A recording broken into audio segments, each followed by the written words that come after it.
আসসালামু আলাইকুম। আমাদের চ্যানেলে সবাইকে জানাই স্বাগত। আশা করি সবাই ভালো আছেন। আজ থেকে নিয়মিত ভিডিও আপলোড করব।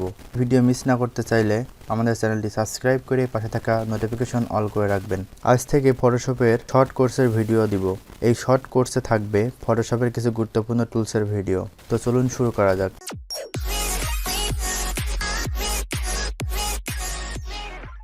ফটোশপের A to Z ফুল কোর্সের ভিডিও আমার চ্যানেলের প্লেলিস্ট চেক করলেই দেখতে পাবেন।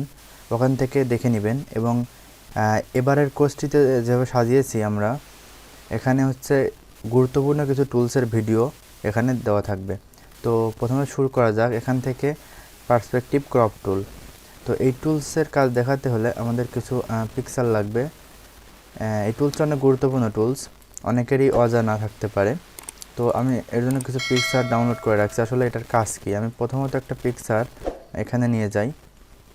আনার পরে এখান থেকে যে টুলস আমরা ব্যবহার করব, এই টুলসের হচ্ছে কাজ যে কোনো বাঁকা ইমেজকে অথবা কোনো জায়গায় রাখা আছে কোনো পিকচার যেটা বাঁকা অবস্থায় আছে সেটাকে সোজা করার জন্য আমরা এই টুলসটি ব্যবহার করব। তো এই টুলসটি সিলেক্ট করার পর আমরা এখানে একটা আইকন আসছে, আমরা প্রয়োজনে জুম করে নিতে পারি। তো আমরা এটিকে চতুর্দিকে সিলেক্ট করব। তো এখানে আমরা একটা ক্লিক করব, ক্লিক করার পরে এখানে একটা ক্লিক করব, চাইলে এখানে একটা ক্লিক করব এবং এখানে একটা ক্লিক করব। ক্লিক করার পর এখানে যদি আমরা টিকমার্ক দিয়ে দিই উপরে, তাহলে এটা সোজা হয়ে যাবে। তো এই ধরনের কিছু কাজ হচ্ছে এই পার্সপেক্টিভ ক্রপ টুলের মাধ্যমে করা হয়। তো এখানে আমি আরও কিছু পিকচার এখানে নিয়ে আসছি, সবই একই ধরনের কাজ। আমি এটা অন্য জায়গায় নিয়ে যাই, আচ্ছা অন্য ট্যাব থেকে আমি দেখাই।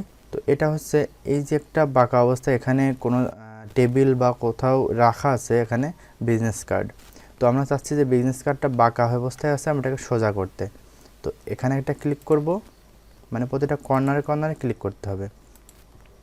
তো এটা ক্লিক করার পরে আমরা যেখানে টিকমার্কটা দিয়ে দিই তাহলে এটা সোজা হয়ে যাবে। তো যখন আমাদের বাঁকা অবস্থায় দেখতে হয়তো অনেক সময় কষ্ট হতে পারে, পড়তে কষ্ট হতে পারে, বা কোথাও আমরা ব্যবহার করব, সেক্ষেত্রে এভাবে সোজা করে ব্যবহার করতে পারবো। তো আমি আরেকটি দেখাই।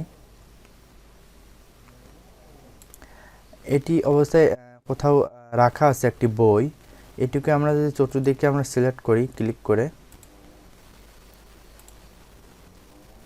এখানে ক্লিক করার পর আমরা যদি টিকমার্কটা দিয়ে দিই তাহলে এটা সোজা হয়ে যাবে।